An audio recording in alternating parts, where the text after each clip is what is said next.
पाछे फहम दाहिने डेरी, फहम पर जो फहम करे सो फहम है मेरी। यहाँ फहम का अर्थ क्या है? समझ, सावधानी। फहम का अर्थ है समझ और सावधानी। जो व्यक्ति आगे पीछे दाहिने और बाएं समझ और सावधानी का प्रयोग करता है तथा सावधानी पर सावधानी बरतता है, वह मानो मेरी तरह सावधान रहता है। ये कौन कह रहे हैं? सद्गुरु कबीर साहब जी कह रहे हैं कि जो व्यक्ति सावधानी पर सावधानी बरतता है और हर समय दाएं बाएं आगे पीछे हर समय समझदारी पूर्वक काम करता है, समझ लो मेरी तरह सावधान रहता है। रघुपति सहाय फिराक गोरखपुरी उर्दू काव्य के महाकवि हो गए हैं। उन्होंने लिखा है, कबीर के सिर से पैर तक मानो आंखें ही आंखें थी। यहाँ महाकवि गोरखपुरी रघुपति सहाय जी लिखते हैं कि कबीर साहब जी के सिर से पैर तक मानो आंखें ही आंखें थी। उनकी आंखें कभी झपकती नहीं थी। सचमुच तो समझ, अक्ल और सावधानी का इतना बड़ा प्रयोग करने वाला व्यक्ति कभी कभी कोई होता है। यहाँ सद्गुरु कह रहे हैं कि ऐसे समझ वाले, ऐसे सावधानी पूर्वक साधना करने वाले कोई विरले ही होते हैं। उक्त साखी कितना मार्मिक है। गुरुदेव कहते हैं कि आगे पीछे दाएं बाएं सर्वत्र समझदारी का प्रयोग करो। इतना जागते रहो कि समझ पर समझ रखो और सावधानी पर सावधानी रखो। वस्तुतः सावधानी ही साधना है। सावधानी हटी की दुर्घटना घटी, यह रेलवे यार्ड के बोर्ड पर लिखा रहता है, किंतु हृदय यार्ड के लिए यह कितना सटीक है।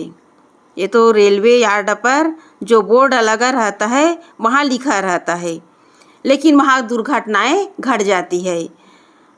लेकिन ये हृदय यार्ड के लिए बहुत ही ज़्यादा सटीक है। हमारे व्यवहारिक जीवन के लिए और साधना में जीवन के लिए ये जो रेलवे यार्ड पर जो लिखा रहता है कि सावधानी हटी की दुर्घटना घटी, ये हमारे व्यवहारिक और पारमार्थिक जीवन के लिए बहुत ही सटीक है। घर परिवार में लोग जो हैं आपस में लड़ाई क्यों करते हैं? एक दूसरे के प्रति मन में जो मतभेद है, एक दूसरे के प्रति मन में जो भेदभाव की जो भावना है, ये किस कारण होता है? कि हम सावधानी पूर्वक अपना व्यवहार काल नहीं निभा पाते। इसी कारण घर परिवार में जो प्रेम होना चाहिए, घर परिवार में जो अच्छा माहौल होना चाहिए, वो नहीं बन पाता है, सावधानी न रखने के कारण। व्यवहार काल में मनुष्य जो है सावधानी न रखने के कारण वो जैसे तैसे व्यवहार करते हैं। मन में जो आया बोल दिए, मन में जो आया कर दिए, मनमानी ढंग से व्यवहार करना, ये सावधानी न रखने के कारण होता है। पिता और पुत्र में जो प्रेम होना चाहिए, सहयोग होना चाहिए, सास और बहू में जो संबंध होना चाहिए, देवरान जेठान में एक दूसरे के प्रति जो सेवा और सहयोग की भावना होनी चाहिए, वो नहीं हो पाता। किस कारण? सावधानी न होने के कारण। जहाँ सावधानी नहीं है वहाँ व्यवहार बिगड़ता चला जाता है। इसलिए गृहस्थ जीवन में और साधना में जीवन में दोनों में सावधानी की आवश्यकता है। और यदि सावधानी पूर्वक यदि व्यवहार नहीं बरते तो वहीं जो है व्यवहार बिगड़ता चला जाता है। और व्यवहार बिगड़ा तो परिवार या समाज कहीं भी हो, माहौल जो है बिगड़ता चला जाता है। एक दूसरे में जो प्रेम होना चाहिए, सेवा और सहयोग की भावना होनी चाहिए, वो नहीं हो पाता है। इसलिए जीवन के हर क्षेत्र में सावधानी की आवश्यकता है। इस साखी में फहम शब्द का प्रयोग 6 बार हुआ है। समझ और सावधानी सजाती भाव वाले हैं। समझ की सार्थकता सावधानी में है। तो यहाँ इस पर थोड़ा थोड़ा विचार करें कि समझ का अर्थ ज्ञान एवं बोध है। यहाँ समझ का अर्थ क्या है? ज्ञान एवं बोध। सारा दुख समझ के अभाव में है। जीवन में जितने भी दुख आते हैं वे समझ के अभाव के कारण ही दुख पैदा होता है। यदि आदमी समझ जाए कि हमें अपने जीवन में किस तरह व्यवहार करना है, यदि इतनी समझ हो जाए तो जीवन में कोई दुख नहीं होगा। आदमी दुखी क्यों है? अपने गलत विचार, गलत स्वभाव और गलत आदतों के कारण। यदि इसे सुधार लिए तो जीवन में कोई दुख ही नहीं है। आदमी दुख अपने जीवन में स्वयं पैदा करता है। दुख देने वाला कोई देवी देवता या भगवान नहीं है। आदमी गलत सोच करके, गलत व्यवहार करके और लोगों के साथ अपने विचारों को गलत ढंग से पेश करके स्वयं अपने जीवन में दुख पैदा करता है। खाने को नहीं मिला तो उसी के लिए दुखी हो गए। कोई सामान नहीं मिला तो उसी के लिए दुखी हो गए। तो ये भौतिक चीज़ों के लिए जो हम अपने मन में अपेक्षा बना करके रखते हैं, इसी के कारण दुख पैदा होता है। मिलेगा, खाने को मिलेगा, पहनने को मिलेगा, सब चीज़ मिलेगा, लेकिन हम अपने मन में आवश्यकता से अधिक अपेक्षा बना लेते हैं और ये अपेक्षा दुख का कारण है। तो इसलिए हम अपने मन में किसी भी प्रकार की अपेक्षा बना करके न चलें। जो मिले उसमें हम संतोष कर लें। संतोष धारण न करने के कारण आदमी जो है दुखी होता है, परेशान होता है, आपस में लड़ते हैं। ये लड़ाई झगड़ा तभी समाप्त होगा जब मनुष्य अपने आप में संतुष्ट हो जाए। इसलिए कहा गया है संतोषी सदा सुखी। जिसके अंदर संतोष है सदैव सुखी है। उसके जीवन में किसी भी प्रकार का भाव नहीं रहता। और जिसके अंदर तृष्णा है, जिसके अंदर दरिद्रता है, उसके सामने सारे भोग पदार्थ ला करके रख दो, वो कभी सुखी नहीं हो सकती। सदगुरु श्री राम सूरत साहिब जी ने कहा है, तन की भूख तनिक है, तृप्ति पावे शेर, मन की भूख अथाह है, तृप्ति न पावे सुमेर। उसके सामने संसार के सारे भोग ऐश्वर्य ला करके रख दो, वो कभी सुखी नहीं हो सकती, कभी वो शांत नहीं हो सकती। उसका मन तृष्णा के वशीभूत होकर के भटकता रहेगा। इसलिए यदि सुखी होना चाहते हैं, दुख से बचना चाहते हैं, तो केवल अपने अंदर एक समझ पैदा करना होगा कि हमें प्रारब्ध में जो भी मिला है उसमें हम संतोष धारण कर लें। और यदि संतोष धारण नहीं किए तो भाई दुख पैदा होता है। तो यहाँ समझ का अर्थ है ज्ञान एवं बोध। सारा दुख समझ के अभाव में है। यदि किसी बात को लेकर मन उलझा है तो उसके मूल में है समझ की कमी। श्रद्धा का प्रचलित अर्थ जन समूह में जो व्याप्त है, उसको देखते हुए यही कहना पड़ता है कि श्रद्धा से समझ वजनदार है। श्रद्धा से समझ वजनदार है। श्रद्धा का अर्थ होता है सत्य को धारण करना, लेकिन उससे वजनदार क्या है? समझ। श्रद्धा है लेकिन समझ नहीं है तो श्रद्धा काम आने वाला नहीं है। जिसमें समझदारी नहीं, यदि वह श्रद्धा करता है तो उसकी श्रद्धा के समाप्त होने में देरी नहीं लगती। समझ यदि नहीं है तो श्रद्धा भी काम आने वाला नहीं है। जैसे हम समाज में रह रहे हैं और हमारे समाज में जो हमसे पूज्य हैं, हमसे बड़े हैं, उनके प्रति यदि हम श्रद्धा का भाव रखे हैं लेकिन समझ नहीं है उनके प्रति हमारा व्यवहार कैसा होना चाहिए, कैसे हमें बड़ों के प्रति आदर करना है, उसके प्रति कैसे सम्मान की भावना रखनी है, उनके प्रति कैसे मर्यादा का भाव रखना है, यदि ये समझ नहीं है तो श्रद्धा भी काम नहीं करेगा। वो श्रद्धा भी बेकार है, क्योंकि श्रद्धा हम बाहर से कर रहे हैं, अंदर से नहीं कर पा रहे हैं। इसलिए यहाँ गुरुदेव जी कह रहे हैं कि श्रद्धा से समझ वजनदार है। यदि समझ नहीं है तो श्रद्धा भी कोई काम की नहीं। समझदारी रहित श्रद्धालु केवल भावुक होता है। यदि समझदारी नहीं तो श्रद्धालु केवल भावुकता है।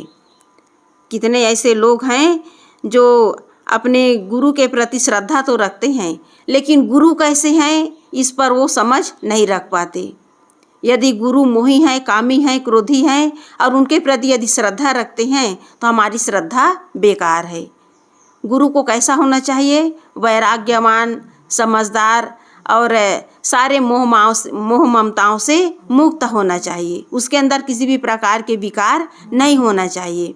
ऐसे वैराग्यवान और जो अखंड वैराग्यवान जो हमारे इष्ट हैं, गुरु हैं, उनके प्रति श्रद्धा रखना समझदारी का काम है। और जो मोही है, क्रोधी है, लोभी है, लालची है, ऐसे गुरु से यदि श्रद्धा रखते हैं, श्रद्धा करते हैं, तो ये समझदारी का काम नहीं है। उनकी श्रद्धा बालू पर पड़े पानी की तरह होती है, जिसके सूखने में देरी नहीं लगती। बालू में पानी डालो तो तुरंत वो सोख लेता है, बालू जो है पानी को सोख लेता है। तो वैसे ही ऐसे कामी, क्रोधी, लोभी, लालची ऐसे गुरु के प्रति यदि श्रद्धा रखते हैं तो श्रद्धा जो है काम आने वाला नहीं है। तो उसके लिए बताए गए हैं कि श्रद्धा बालू पर पड़े पानी के तरह है, जिसके सूखने में देरी नहीं लगती। जो श्रद्धा समझदारी के संयुक्त हैं वह स्थायी होता है। शब्दशः श्रद्धा का जो अर्थ होता है वह समझदारी सम्मिलित ही है। श्रद्धा शब्द श्रत और धा दो पदों के मिलने पर बनता है। और श्रत का अर्थ होता है सत्य और धा का अर्थ होता है धारण करना। सत्य को धारण करना श्रद्धा है और सत्य का धारण समझ होने पर ही संभव है। सत्य को धारण करना समझ होने पर ही संभव है। आज कितने ऐसे श्रद्धालु भक्त हैं, भावुक भक्त हैं, जिनके अंदर समझ नहीं है। अंधविश्वास और चमत्कार में उलझ करके नाना गुरुओं के चंगुल में फंसे हुए हैं। कोई मंत्र जाप दे रहे हैं, कोई पर्चा खोल रहे हैं, कोई देवी देवता और नाना पाखंडों में साधारण जनता को उलझा करके रखे हैं। तो ऐसे गुरु न स्वयं अपना कल्याण करते हैं, न दूसरों का कल्याण कर पाएंगे। तो ऐसे गुरुओं के प्रति यदि श्रद्धा रखना ये समझदारी का काम नहीं है। जो समझता है कि सत्य क्या है और असत्य क्या है, वही असत्य को छोड़कर सत्य धारण कर सकता है। सच्ची समझदारी होने से श्रद्धा अपने आप हो जाती है। जो सत्य के महत्व को समझ लेगा उसमें सत्य अपने आप धारण हो जाएगा। प्रकृति के खेल को देखकर उसके पीछे जो दैवी कल्पना होती है उसमें कारण है प्रकृति के विषय में समझ का अभाव। यदि हम प्रकृति को समझ जाएं तो हमें ज्ञान हो जाएगा कि प्रकृति और जड़ तत्व नित्य हैं और उसमें गुणधर्म स्वभाव सिद्ध तथा स्वतः निहित हैं। जो जड़ हैं, प्रकृति हैं, नित्य हैं, लेकिन उनका जो गुणधर्म है वो स्वभाव तथा स्वतः निहित है। उसे चलाने वाला कोई दूसरा नहीं है। आग, पानी, मिट्टी, हवा जो चार तत्व हैं, इन्हें चलाने वाला कोई दूसरा नहीं है, वो स्वतः स्वचालित है। पानी बरसता है प्रकृति के अनुकूल योग्यता होने के कारण। पानी बरसाने वाला कोई भगवान नहीं है। पानी कौन बरसाता है? सीता है, भगवान बरसाता है ना, प्रकृति के द्वारा से बरसता है पानी।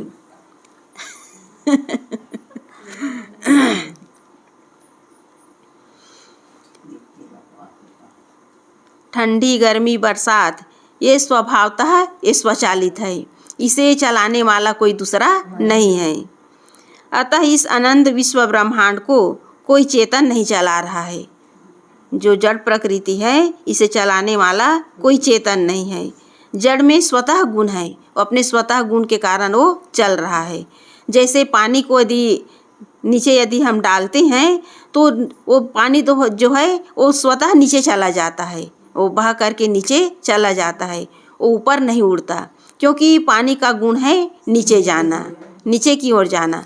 और आग को जलाते हैं तो उसकी लौ ऊपर जाती है, क्योंकि अग्नि का गुण है ऊर्ध्व की ओर, ऊपर की ओर उठना। तो इस तरह प्रकृति में अग्नि, पानी, आग, हवा में जो स्वाभाविक गुण है उसके अनुसार वो स्वतः स्वचालित है। इस अनंत विश्व ब्रह्मांड को कोई चेतन नहीं चला रहा है, किंतु इसमें स्वतः सिद्ध गुण धर्म क्रिया आदि हैं, जिनमें वे अनादि स्वतः स्वचालित हैं। जीव शरीर छोड़कर दूसरा शरीर धारण करते हैं, इसलिए भूत प्रेत की कल्पना निरर्थक है।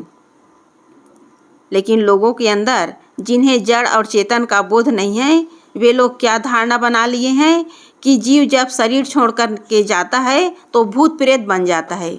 भूत प्रेत की लोग जो है कल्पना करते हैं और इसी कल्पना में लोगों के अंदर भय बना हुआ है।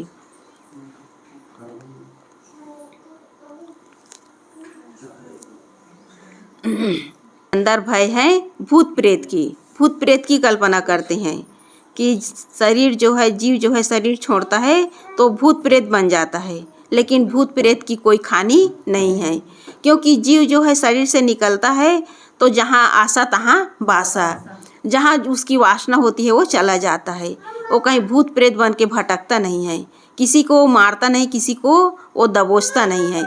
लेकिन लोग अपने अंदर भय पाल करके भयभीत रहते हैं। शमशान घाट में यदि कोई साधारण व्यक्ति चला जाए तो डर के मारे वहाँ से तुरंत निकल जाते हैं, वहाँ रह नहीं पाते। लेकिन जो साधारण जीव हैं, पशु पक्षी कृमि कीट, वो आसानी से शमशान घाट में रह लेते हैं, सो लेते हैं। लेकिन मनुष्य जा नहीं पाते क्योंकि उसके अंदर भय है। जड़ चेतन की सच्ची समझ हो जाने पर जितना दैवी चमत्कार, भूत प्रेत और सुख दुख देने वाला अदृश्य शक्ति का बवंडर है, अपने आप समाप्त हो जाता है। जड़ चेतन की सच्ची समझ हो जाने पर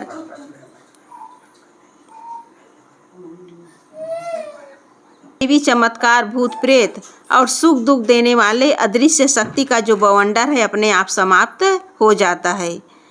तब यह बोध हो जाता है कि जीव के कर्म ही उसके सुख दुख के कारण होते हैं।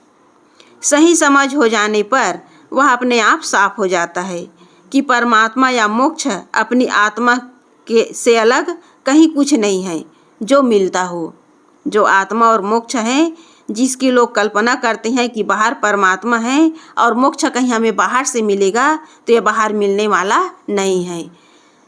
जब आदमी को बोध हो जाता है जड़ और चेतन का, तो ये स्वतः सिद्ध हो जाता है कि परमात्मा कहीं बाहर नहीं है और मोक्ष कहीं बाहर मिलने वाला नहीं है। परमात्मा कहाँ है भाभी जी? अपने अंदर। और मोक्ष कैसे मिलेगा? कैसे मिलेगा मोक्ष? बताओ कैसे मिलेगा मोक्ष?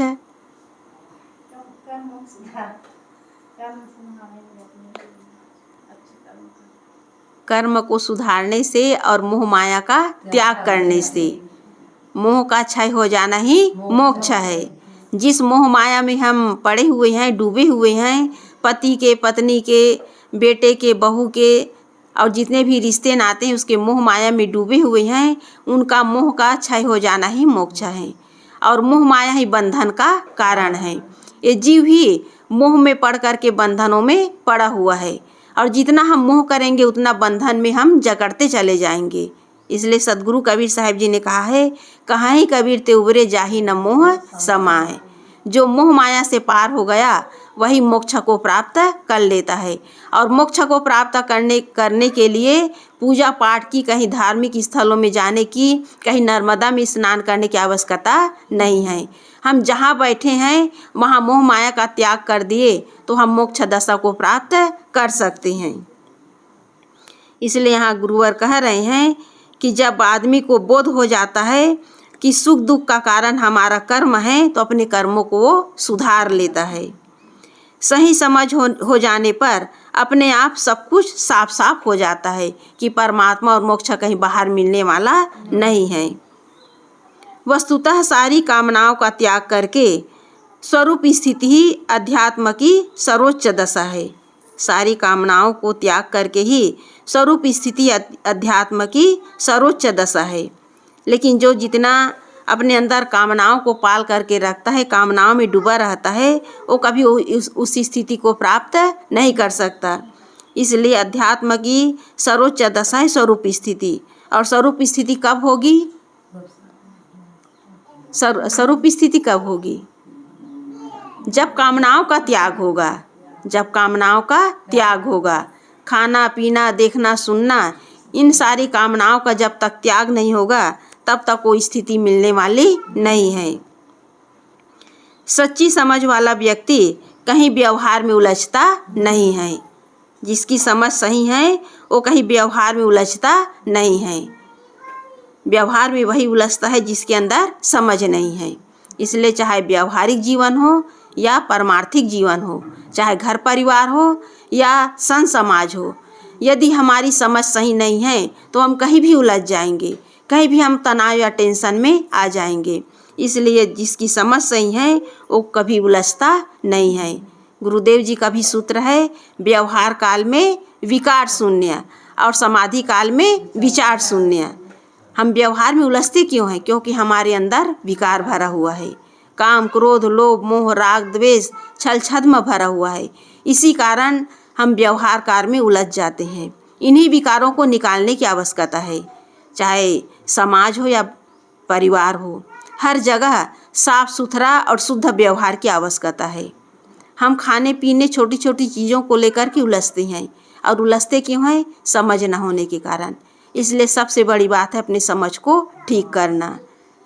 घर परिवार में, समाज में सब चीज़ की व्यवस्था है, खाने की व्यवस्था है, पहनने की व्यवस्था है, रहने की व्यवस्था है। केवल अपनी समझ को ठीक करना है। यदि समझ ठीक हो जाए, सारी कामनाओं को, सारी इच्छाओं को त्याग दे, तो आदमी जो है जहाँ भी रहें वो सुखी और शांत हो सकते हैं। और उसी के लिए मनुष्य जीवन मिला हुआ है। सुख से जीने के लिए, शांतिपूर्ण जीवन जीने के लिए ये मानव जीवन मिला हुआ है। लड़ने झगड़ने के लिए नहीं मिला है। लड़ना झगड़ना ये तो पशु खानी है। पशु पक्षी आपस में लड़ते झगड़ते हैं और अपने जीवन को उसी तरह समाप्त कर देते हैं। लेकिन मनुष्य का जीवन मिला हुआ है सारी कामनाओं और सारी इच्छाओं को त्याग करने के लिए। इन्हीं इच्छाओं और इन्हीं कामनाओं के कारण ये जीव जो है अनादिकाल से भटक रहा है और केवल दुख भोग रहा है। इसलिए यहाँ सद्गुरु कह रहे हैं कि सारी कामनाओं का त्याग करके ही स्वरूप स्थिति को प्राप्त कर सकता है। और ये स्वरूप स्थिति सर्वोच्च दशा है, अंतिम दशा है। अच्छी समझ का अर्थ है कि वह वस्तुओं, प्राणियों और व्यवहारों का उचित ग्रहण और त्याग जानता है। सही समझ का अर्थ क्या है? वस्तुओं, प्राणियों और व्यवहारों का उचित ग्रहण और त्याग। किसे हमें ग्रहण करना है और किसका त्याग करना है। यदि ये समझ हो जाए तो मनुष्य जो है कहीं उलझेगा नहीं, कहीं वो अपने व्यवहार काल में कहीं तनाव में, टेंशन में नहीं आएगा। अपने स्वरूप के विषय में, जड़ तत्वों के विषय में और व्यवहार के विषय में, साधना एवं शांति के विषय में, अर्थात आधि भौतिक और आध्यात्मिक दोनों दिशाओं में उन्नति और जीवन के लिए विश्रांति के विषय में सही समझ रखना ही आगे पीछे, दाएं बाएं फहम एवं समझ रखना है। फहम अर्थात समझ पर समझ रखना, यही अपने साधनामय जीवन में आगे बढ़ने का प्रयास है। हर बात में समझने का प्रयत्न करना। फहम पर फहम रखना, समझ पर समझ रखना, अर्थात समझने का प्रयत्न करना। अपने आप को, अपने जीवन को, अपने व्यवहार काल को समझने का प्रयास करना। आध्यात्मिक तथा भौतिक दोनों दिशाओं में ज्ञान तथा समझ प्राप्त करने की शक्ति हर मनुष्य में है। आध्यात्मिक और भौतिक दोनों दिशाओं में ज्ञान और समझ प्राप्त करने की शक्ति हर मनुष्य में है। सारे बंधन, सारे दुख और सारी अशांति नासमझी तथा ज्ञान का फल है। हर दिशा में सच्ची समझ और सच्चे ज्ञान हो जाने से जीव सदैव सुखी रहता है। हमें जो प्रारब्ध में जो भी मिला हुआ है उसमें यदि हम संतोष धारण कर ले, संतुष्ट हो जाए, तो कहीं दुख पैदा नहीं होगा। आदमी अपने दुख से दुखी नहीं है, दूसरों को सुख देख करके दुखी है कि उसका इतना बड़ा मकान बन गया, उसके यहाँ मोटर गाड़ी है, उसका बेटा नौकरी में है, उसके घर इतना सुख शांति है, तो उसके प्रारब्ध में उसे जो मिला हुआ है उसके आधार पर वो सुखी है। और उसको देख देख करके यदि हम दुखी हो रहे हैं, ईर्ष्या में जल रहे हैं, द्वेष में जल रहे हैं, तो ये समझदारी का काम नहीं है। हमें जो मिला है उसमें हम संतोष करें, उसमें हम संतुष्ट रहें। यही जीवन जीने का तरीका है और यही सही समझ है। और यदि ये समझ हमारे अंदर नहीं है तो सदैव हम दुखी रहेंगे। इसलिए यहाँ गुरुदेव जी कह रहे हैं कि सारे बंधन, सारे दुख और सारी अशांति हमारी नासमझी का फल है। इसलिए समझदारी का काम यही है कि जो हमें मिला हुआ इसमें हम संतोषपूर्वक उसमें हम जीवन जीने का प्रयास करें, और यही समझदारी का काम है। फहम का दूसरा महत्वपूर्ण अर्थ है सावधानी। जो व्यवहार तथा परमार्थ सभी दिशाओं में सावधान रहता है वह सुखपूर्वक जागता है और सुखपूर्वक सोता है। ये मानव जीवन क्यों मिला हुआ है? सुखपूर्वक जीने के लिए, और सुखपूर्वक वही जिएगा जो जागता है। और यहाँ जागने का अर्थ क्या है? सावधानी पूर्वक और समझपूर्वक जीवन जीना। जो मोह माया में राग द्वेष में उलझे हुए हैं वो सोए हुए हैं, वो कभी जागते नहीं हैं। रामायण का प्रसंग है, रावण ने कुंभकर्ण से प्रश्न किया कि कुंभकर्ण तुम 6 माह सोए रहते हो, तो इस तरह तुम सोए रहते हो तो तुम्हें मिलता क्या है?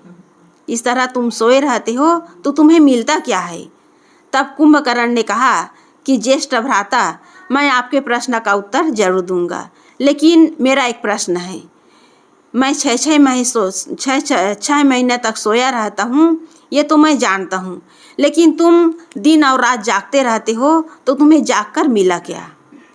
तुम तो हमेशा जागते रहते हो तो तुम्हें जागकर मिला क्या?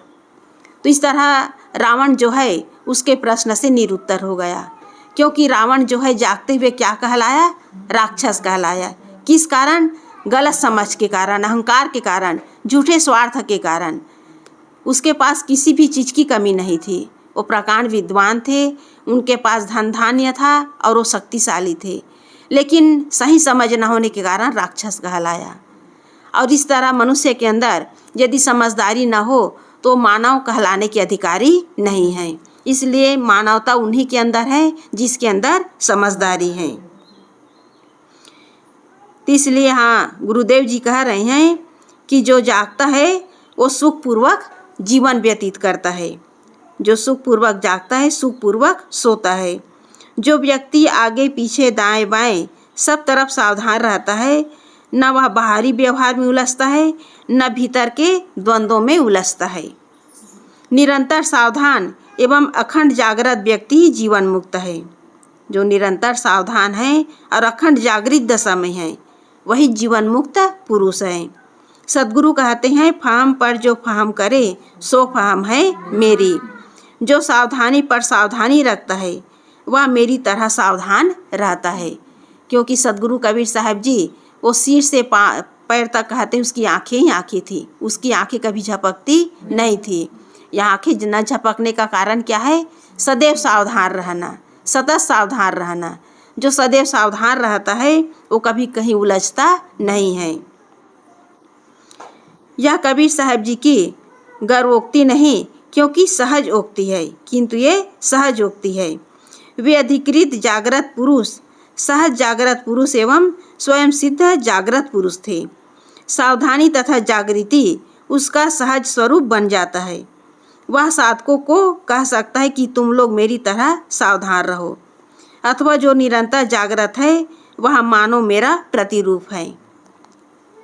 यहाँ सद्गुरु कबीर साहब जी साधकों को सावधान कर रहे हैं कि मेरे तरह हमेशा सावधान रहो, जागृत रहो, और यदि मेरी तरह निरंतर जागृत रहते हो तो मेरा प्रतिरूप है, वो कबीर का ही रूप है। और कबीर कौन है? ये जीव ही कबीर है। कबीर जिसका नाम है वो व्यक्ति के रूप में है, लेकिन वो व्यक्ति जो विशेष काम किए, हमेशा जागते हुए लोगों को जगाने का काम किए, आज महान हो गए। तो सद्गुरु कबीर साहब जी लोगों को सावधान कर रहे हैं कि मेरी तरह यदि जागृत रहोगे, सावधान रहोगे, सदैव साधना में जीवन जियोगे तो समझ लो कि तुम मेरे प्रतिरूप हो, मेरा ही रूप हो। इसलिए सद्गुरु कबीर साहब जी यहाँ साधकों को सावधान कर रहे हैं कि कहीं उलझने की आवश्यकता नहीं है। सही समझ और सही समझदारी से यदि जीवन जीते हैं तो आदमी कहीं तनाव में, कहीं उलझन में पड़ेगा नहीं। इसलिए सारे उलझन, सारी अशांति का कारण नासमझी है। इसलिए कहीं नासमझी से काम नहीं लेना है। कहीं भी हम यदि उलझते हैं तो हमारी नासमझी का फल है। इसलिए सद्गुरु कबीर साहब जी ने कहा है कि जो तू चाहे मुझको, छाड़ सकल की आस, मुझे ऐसा होए रहो सब सुख तेरे पास। मेरे जैसे निष्काम, निर्लोभी, निर्द्वंद हो जाओ, फिर सब सुख तुम्हारे पास है। हम किसके लिए कामना कर रहे हैं? हम किसके लिए इच्छाओं को बढ़ा रहे हैं? केवल शरीर के लिए। जीव के लिए किसी भी चीज़ की आवश्यकता नहीं है, न धन की आवश्यकता है, न मकान की आवश्यकता